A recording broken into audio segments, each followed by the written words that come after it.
Coming up here on Mountain News this morning, people prepare to see a major shift in COVID-19 mask guidelines here in the Commonwealth, and Kentucky lawmakers continue to debate on whether to bring the world of legal sports gambling to the state. Dedicated to Eastern and Southern Kentucky, this is WYMT Mountain News this morning. Good morning. It's just before 5 o'clock here on this Tuesday morning. I'm Dakota Makris. Good morning to you. And let's take it over to our special guest, Cameron Aaron, for a look at our forecast. Cameron, good morning to you and welcome to Mountain News this morning.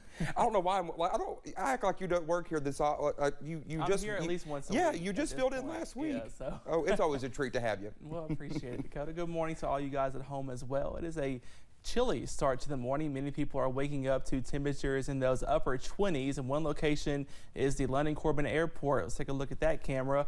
All of it's quiet this morning, but it is pretty chilly with that temperature sitting at 29 degrees, sitting at 40 though over in Jackson, 38 for Prestonsburg, 32 over in Somerset, 29 for you guys over in Harlan.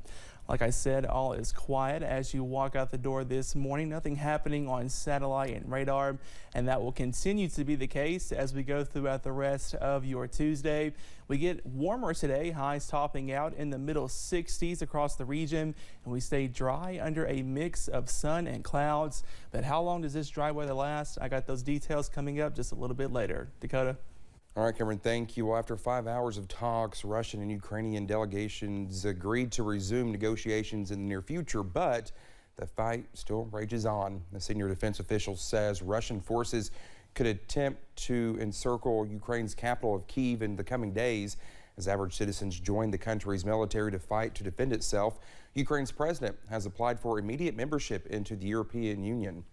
And the United Nations estimates 500,000 people from Ukraine are fleeing to safety. World-renowned chef and humanitarian Jose Andres brought his World Central Kitchen to the Polish border. Now they are serving thousands of hot meals at several crossings in Poland and Romania. The effort is also supporting chefs inside Odessa, Ukraine, where fighting is underway. Those who made it out are hearing it's getting more difficult to leave. Well, here in the U.S., President Joe Biden has approved a disaster declaration following the New Year's storms in parts of Kentucky. Well, that will open up disaster funding to a number of counties who were impacted by the storms and flooding between New Year's Eve and January 2nd. Well, those counties include Boyd, Breathitt, Clay, Floyd, Johnson, Knott, Lawrence, Owsley, and Pike. The federal funding can be used by local governments and nonprofits to help with repairs. One Martin County community is tapped out once again as issues continue with Token Water Pump Station in the Tomahawk area. Now, those who use the Token station have been without its water for more than 1 month. Well, this time it's not due to a system malfunction, but vandalism. Officials with Alliance Water Resources say they are working to fix problems for their customers against the weather and other unforeseeable factors. But this type of crime is only adding to the weight that is already pressing down on an entire community. We're already facing financial distress. Now we have to pay more money, right, to fix a kiosk for customers to have water. And that is frustrating, and this isn't the first time. You know, since I've been here in the past 2 years, I know of 4 specific instances where we've had vandalism. The issues are expected to be addressed soon. The district ordered a new electronic system to replace the old Token version and plans to install new security measures as well. Well, here's a look at the latest Commonwealth's COVID numbers. Kentucky added 671 new cases yesterday. That brings our state total to more than 1,277,000 cases. Kentucky also added 34 new deaths as well, increasing the state total to 13,856. The positivity rate is now at about 8.5%. On Friday, the CDC eased masking guidance for about 70% of Americans. Reflecting the new guidance at his briefing Monday afternoon, Governor Andy Beshear announced the state government will be mask optional for employees and visitors. While thanking the state employees, Governor Beshear said they had something to celebrate. We didn't have one major Omicron outbreak that required us to stop providing a service for any period of time during the most contagious virus we've seen in my lifetime.